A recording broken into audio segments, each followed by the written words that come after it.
Hai, Assalamualaikum Cik Adik, Cik Abang, Cikebum. Welcome back to my channel. Kepada anda yang baru dalam channel ni, sila tekan butang subscribe.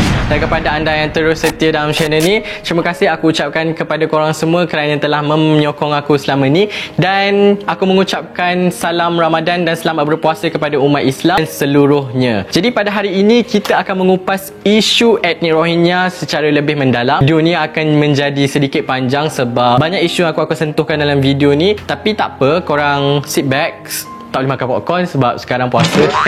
Jadi enjoy dan jangan lupa jangan skip iklan aku sebab aku baru je boleh monetize dan itulah tanda sokongan korang pada aku. Jadi hari ini kita akan bercakap tentang apakah solusi yang ada dalam kapasiti rakyat Malaysia pada hari ini tentang isu pertembungan budaya etnik Rohingya yang menjadi pelarian di Malaysia dan juga apakah solusi yang kita boleh lakukan untuk mengatasi masalah ini. Tapi sebelum kita bercakap tentang solusi, kita perlu tahu latar belakang dan juga apakah itu etnik Rohingya. Timbul satu persoalan dalam benak jiwa aku ni tentang apakah yang berlaku di Myanmar sampaikan terjadinya penghapusan etnik yang besar-besaran, dan PBB telah menyatakan bahawa penghapusan etnik Rohingya adalah yang paling terbesar dalam dunia kita pada hari ini. Aku telah membuat kajian dan aku telah membuat satu kesimpulan daripada sumber-sumber yang aku perolehi bahawa sebenarnya apa yang berlaku di Myanmar bukanlah sebenarnya 100%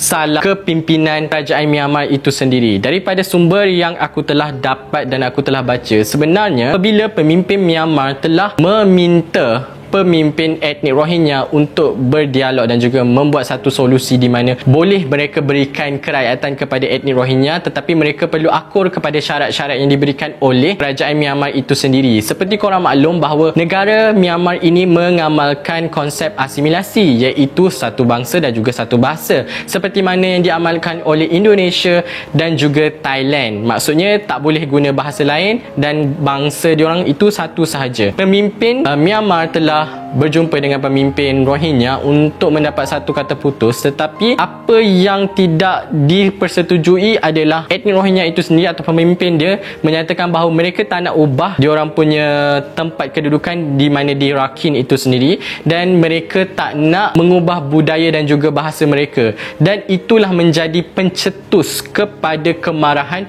pemimpin dan juga rakyat Myanmar itu sendiri yang telah menyebabkan penghapusan etnik. Kerana bagi rakyat Myanmar, kalau tak nak ikut budaya dan bahasa mereka, awak bukan rakyat Myanmar. Jadi disebabkan itulah berlakunya penghapusan. Secara logiknya, Myanmar mempunyai masjid dan juga mempunyai agama Kristian dan ada juga yang lain menganut agama Islam. Jadi bukanlah 100% isu agama menyebabkan dan juga menjadi tokoh utama, menjadi perbalahan antara kaum ini. Dan disebabkan oleh isu penghapusan kaum ini mendapat perhatian daripada PBB, keseluruhan daripada etnik Rohingya ini telah melarikan diri mereka ke negara-negara jiran seperti Malaysia, Indonesia dan juga Bangladesh. Dan dikabarkan di Bangladesh sahaja terdapat lebih daripada 600,000 etnik Rohingya yang menjadi pelarian, which is so many.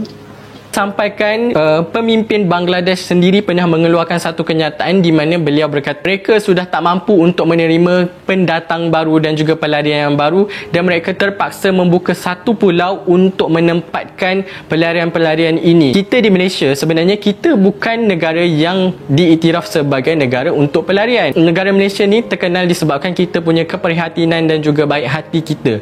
Ingat lagi pada 2015 ada seorang menteri mengeluarkan satu kenyataan, kita tak nak masukkan seorang pun pelarian daripada etnik Rohingya ini, tetapi desakan daripada negara-negara jiran, desakan daripada PBB dan juga desakan oleh rakyat Malaysia pada ketika itu sendiri menyebabkan masuknya pelarian-pelarian daripada etnik Rohingya. Kerana apa? NGO dan juga rakyat Malaysia pada ketika itu menyatakan bahawa mereka kesian dan Malaysia sepatutnya membantu kerana mereka adalah saudara seagama Islam. Aku setuju membantu saudara seagama Islam, tapi apakah lagi penting membantu orang luar sedangkan negara kita pun mengalami taraf kemiskinan yang agak tinggi? Membantu tak ada masalah, memberi perlindungan, tapi apabila menuntut hak yang bukannya batil bagi mereka, itu adalah bagi aku sangat melampau. Semalam keluar satu video tentang permohonan maaf daripada Ketua Kemanusiaan Etnik Rohingya Malaysia yang telah membuat permohonan maaf dan katanya telah difitnah. Video ni di sini. Assalamualaikum warahmatullahi wabarakatuh. Bismillahirrahmanirrahim. Saya Jafar Ahmad bin Abdul Ghani, Presiden Myanmar Ethnic Rohingya Human Rights Organization Malaysia, Mehru. Ada ancaman terimakan untuk fitnah daripada saya. Apa yang rakyat yang komen daripada Facebook saya komen lagi ramai orang call saya tak dapat balasan yang cepat. Sekarang saya, keluarga saya dan apa yang saya hari ini keluarkan satu surat khabar dan tindakan untuk apa yang melakukan fitnah-fitnah daripada saya dengan pihak yang Rohingya. Saya mendapatkan ini isu, memang saya tak benar, tak buat apa-apa.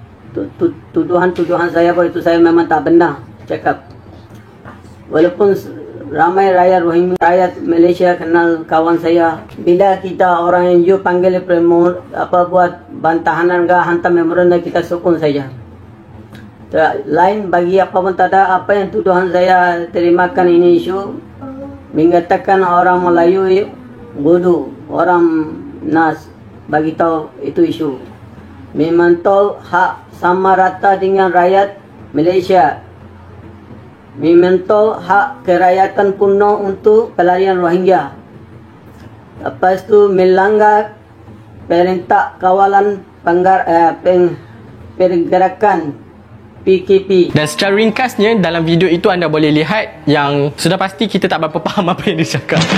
Aku pun tak berapa faham tapi aku faham dia kata itu adalah fitnah. Tapi pokok tak akan bergoyang kalau tak ada angin. Apakah yang menyebabkan Malaysia sebenarnya dalam keadaan tersepit dan solution yang Malaysia ada menyelesaikan isu etnik Rohingya dan juga warga negara Malaysia? Pertama sekali sebab kita telah membuka ruang untuk etnik Rohingya itu sendiri datang ke negara kita sebagai pelarian dan mereka telah mendapatkan dalam kad ni mereka sebenarnya kebal daripada undang-undang dan mereka tidak dikenakan apa-apa undang-undang disebabkan itulah kalau korang tengok serbuan daripada penguatkuasa di Pasar Borong Selayang telah menunjukkan betapa mereka ini kebal dan mereka tak takut pun dengan penguatkuasa. Kalau beberapa video yang aku tengok yang diorang takutkan adalah barang jualan mereka. Jadi pihak penguasa akan menghapuskan dan membawa dan merampas barang jualan tetapi tidak boleh mengenakan sebarang charge ataupun hukuman dan undang-undang kepada mereka sebab mereka adalah di bawah akta dan juga undang-undang pelarian. Jadi disebabkan itulah mereka rasa macam mereka ni kebal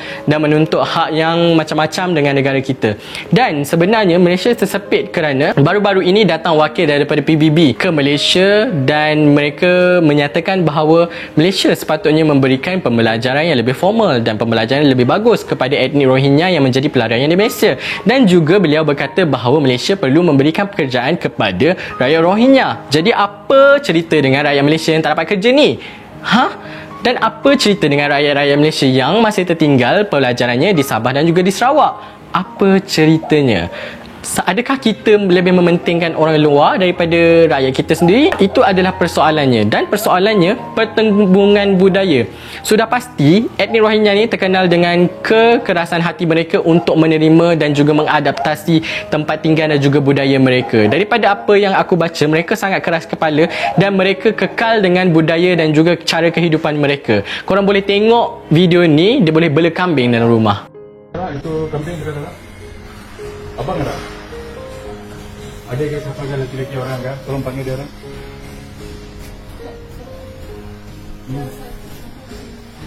Berapa ekor kambing ada? Kambing ada berapa ekor?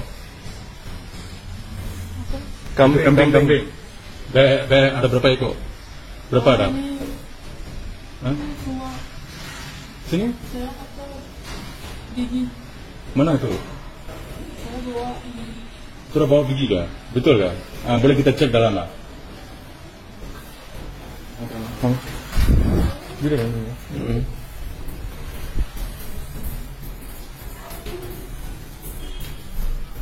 Ayo, ni macam Ini macam sakit mari kau. Ayo. Sebelumnya pasal semua sakit tau. Sini meh satu kali orang kena sakitnya. Sekarang macam-macam virus ada tengok. Ini cucu. Hah? Cucu. Sejuk. Cucu kan cuci. Bila rumah orang cuci, sampai kita mari tengok orang sudah komplain. Mari tengok ini macam, ini boleh sakit. Cuci Rumah cuci lagi, rumah makan lagi. Lagi rumah semua berapa lama lagi sampai orang mati. Apa yang boleh buat? Tengok, inilah keadaan seremoni sekarang. Kita senang nak nampak virus. Udah lah sekarang virus corona. Lepas ini sama ke DPDI, saya kasih report, kasih orang semua, kasih angkat lagi. Bang, tolong ambil itu nombor rumah saya. Saya akan bawa keluar.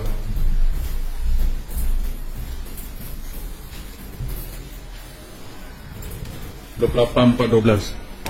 Terkejut tak? Dia orang boleh bela kambing dalam rumah dengan tahi dan juga air kencing kambing tu, dan dia boleh jaga anak. I was wondering. Bagi aku, budaya mereka dan budaya orang Melayu dan juga budaya masyarakat Malaysia sebenarnya sangat berbeza, sebab kita menitik beratkan soal kebersihan, walaupun tahap kebersihan di Malaysia tidak mencapai tahap yang membanggakan lagi, tapi kita sangat mementingkan tahap kebersihan.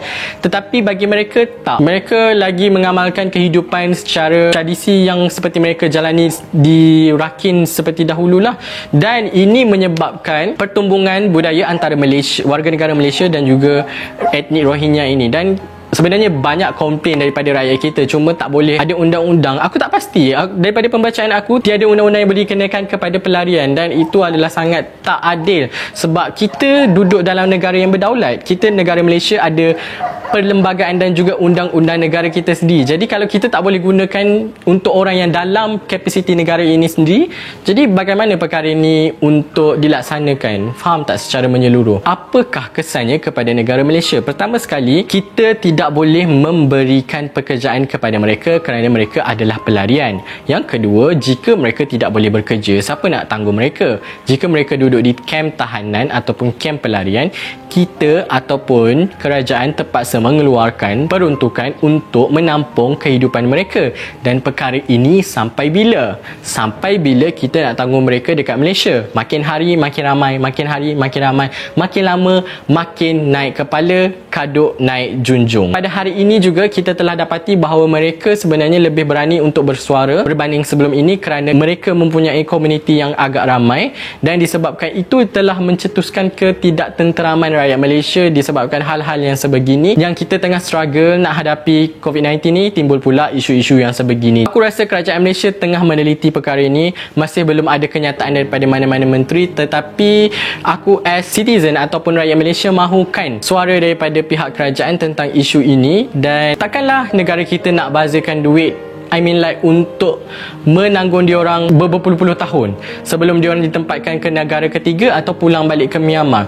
Persoalannya sekarang ni, Myanmar tidak mahu menerima mereka, dan PBB menyatakan kepada Malaysia bahawa sekiranya etnik Rohingya ini ingin dibawa pulang ke negara Myanmar, mereka perlu sukarela, bukan secara paksa. Diorang sukarela ke nak pindah balik ke negara dia? Diorang datang kat negara kita, dan bila nak suruh pindah, kena tanya diorang, bang, nak pindah ke tak nak? Kalau tak nak pindah tak apa. Macam tu. It's not fair. It's not fair untuk rakyat Malaysia dan juga negara Malaysia. Even PBB pun mendesak kita, itu bukan isunya. Isunya adalah negara kita untuk rakyat Malaysia, bukan untuk pelarian. Jadi kita boleh bantu. Ada yang komen cakap, walaupun mereka ni etnik itulah etnik ini, tapi mereka tetap saudara se-Islam. Betul, Palestin pun saudara se-Islam, tapi Palestin kekal di tempat dan juga tanah untuk mengekalkan kedudukan mereka, dan itulah dipanggil pengorbanan. Berbanding dengan etnik Rohingya ni, kenapa mereka tak terus kekal? Tapi kenapa nak lari dekat negara lain? Kenapa nak minta bantuan sini, bantuan sana? Isu ni takkan habis kalau kita fikir bagaimana untuk tempatkan mereka di negara ketiga, dan negara ketiga itu di mana?